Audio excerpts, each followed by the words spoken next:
Alrighty, so the first game of the round of 16 in the Leeds Cup is now in the books, and this was billed as a rematch of the 2022 CONCACAF Champions League final between Seattle and Pumas. As we all remember, that was not only a historic moment for the Seattle Sounders, but also a historic moment in terms of MLS, as we finally saw the first ever MLS team conquer the CONCACAF Champions League mountain, with the Sounders, of course, being the first and still the only team to win the CONCACAF Champions League under this iteration. And coming into this game, there's no doubt that Pumas was looking for some revenge in this League Cup, and what they got is them getting absolutely run over by Seattle again. And in some way, this game kind of looked a little similar to what we saw in that second leg, where Seattle was able to win 3-0 against Pumas, where Seattle actually did not get off to a good start in this game. They kind of got off to a flat start in this game. Pumas actually was the better team, at least in the first 30 minutes.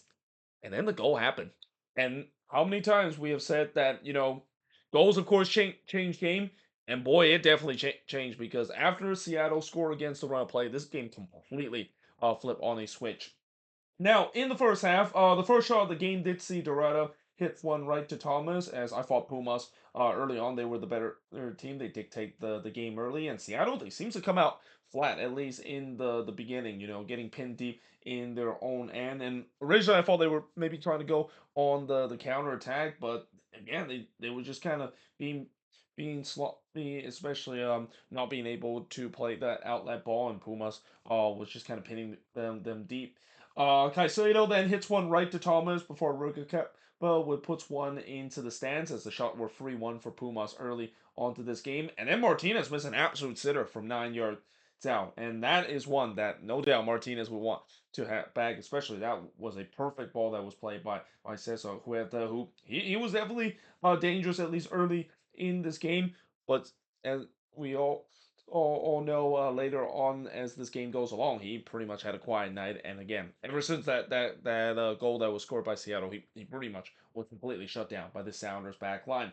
Though that being said, in the 25th minute, Kisby thought that he scored the opening goal of the game for Pumas. The problem was the goal did not count. It was disallowed for offside. They did go to VAR to see whether that is the case, and it was. And again, I thought the Sounders, they got left off the hook, because it was pretty clear that Pumas had come to play. At least early on, they looked like they were trying to get that opener, and has really cut this Sounders defense apart. Another thing I also want to mention coming out of this game, what this game kind of reminds me of. This game reminds me a little bit of Minnesota when versus Seattle a couple of years ago. Remember when Minnesota played against Seattle a couple years ago? I think it was in 2021, if I remember. They were fresh off of that heartbreaking loss in the Western Conference final, and in 2021 they want to get some revenge against Seattle going on the road, and they play well, at least against the Sounders in the first half. Didn't score a goal, and were unable to capitalize. And as soon as the Sounders score a goal, Minnesota pretty much folded and eventually lose 4-0. And again, this game felt very similar too, because in the 32nd minute, really completely against the run of play. Oh, actually, before that, we had some coming together between both of these teams. You knew there was going to be at one point in this game where there's going to be coming together. This started when Rodon and Dorita share some choice words, and definitely share some displeasure out there.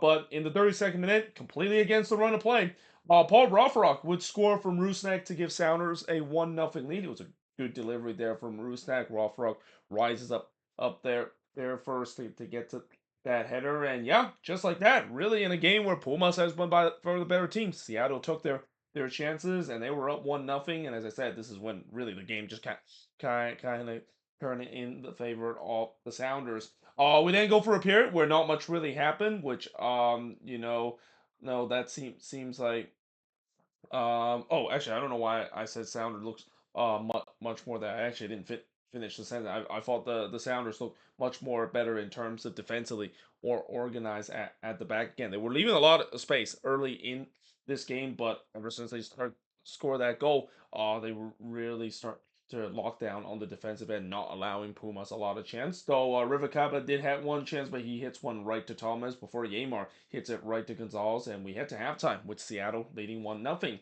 In the second half, not much really happened as well, as it seemed like it's been a very tightly affair with very little chance. Again, that seems like it favors the Sounders. They want to grind this game out. The shots up to that point was still 6-4 for Pumas 57 minutes in, but then 1 minute after I wrote that, Seattle would get their fifth shot, and it's in the back of the net. It's Jordan Morris. He scored from Rusnak to make it 2-0 in favor of the Sounders. Yeah, that was not great defending there from Pumas. You cannot leave Jordan Morris wide open there. To be fair, it was a great flick there from Rusnak, who this was probably one of his best game this season. It seems like he always turns out to play big in big games, especially against Liga MX's opponent. But yeah, he here, just not great defending whatsoever from Pumas, leading Morris wide open. The last guy you want to leave wide open in the box, and Morris took full advantage of that, and the Sounders were leading 2-0 up to that point.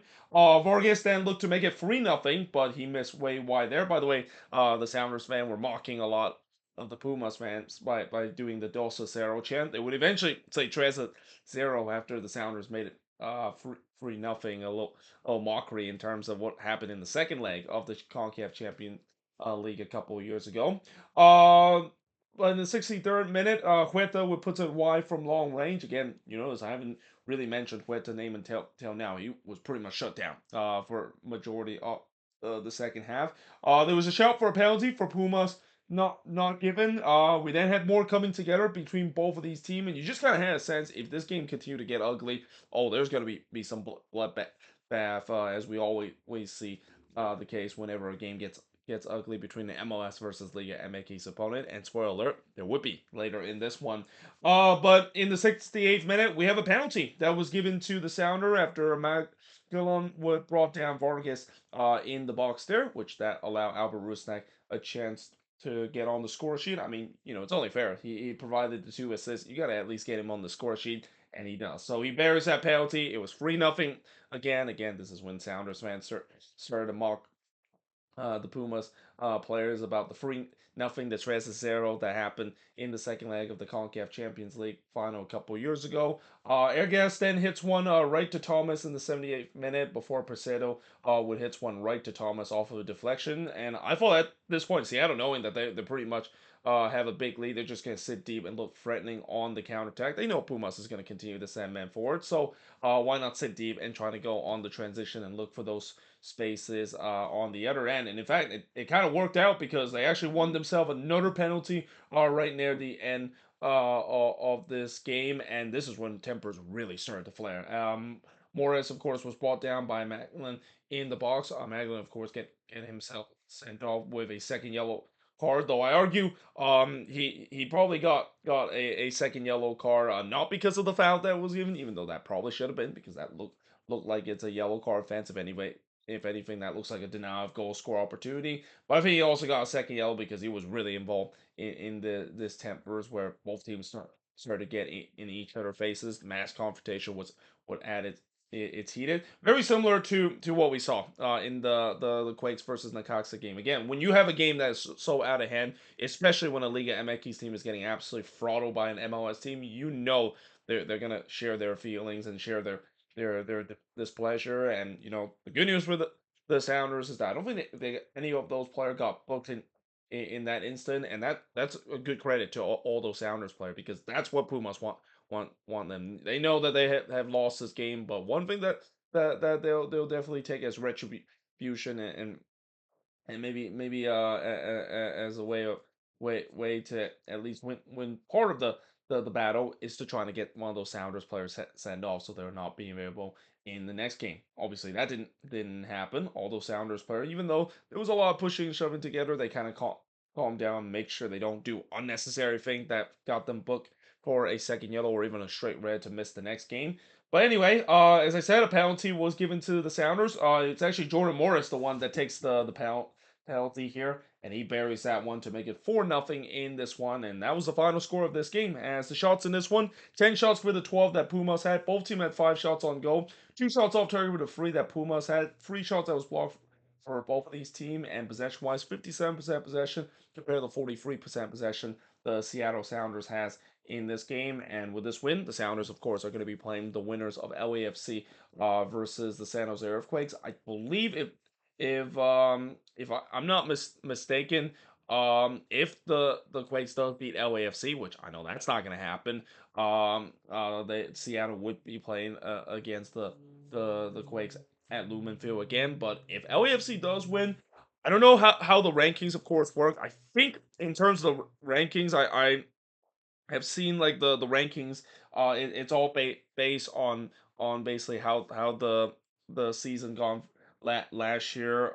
In terms of each of these team, and they basically, of course, rank them. And I believe LAFC is just a little, yeah, they're just a little bit below. I just checked on my phone, a little bit below where the Sounders is in terms of ranking. So they're gonna be hosting the quarterfinal game, whether it's against LAFC or the San Jose Earthquakes in the quarterfinal. So yeah, that's definitely interesting kind of kind of battle. Especially, most likely they're gonna have LAFC, and that could be interesting to see Seattle maybe getting some revenge after what happened last year in the Western Conference semifinal when both of these teams met at Lumen Field and LAFC walked away with a one nothing win. But yeah, on this night, Seattle definitely once again make Pumas their owner again by getting the big win. And yeah, this is gonna be very interesting to see now as we head in to tomorrow action when we have all these round of 16 game. How many Liga MX team is going to be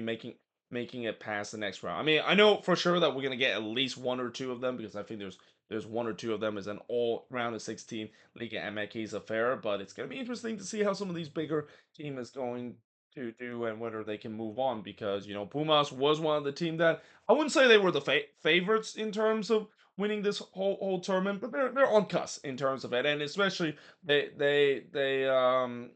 did well in the last game against the Whitecaps. They also beat the team that many people thought that was heavy favorites of winning this tournament in Rayados. Yes, they did lose to Austin in a bit of an embarrassing way, but they're still a really good team. But Sounders just show that, yeah, they they, they don't care about revenge or anything. They're definitely making Pumas like their owner. And yeah, another big win this time, and another victory for MLS team against a Liga MX team in the Leeds Cup. And I'm fascinated to see with the way that now we're winding down to the amount of Liga MX team. How many of them are actually going to be getting into the semifinal? I do believe there's going to be at least one or two. I am definitely won't believe the fact that by the time when we get to the semifinal, it's going to be an all set MLS kind of fair, because I do think that there's going to be at least one Liga MX team that's going to get that deep. But that being said, when do we get to the final? Who knows? It might be an all MLS matchup, just like what we saw last year. But either way, hope you guys enjoyed this video. If you do, make sure you guys do like, smash the subscribe button, and yeah, I of course will see you guys next time.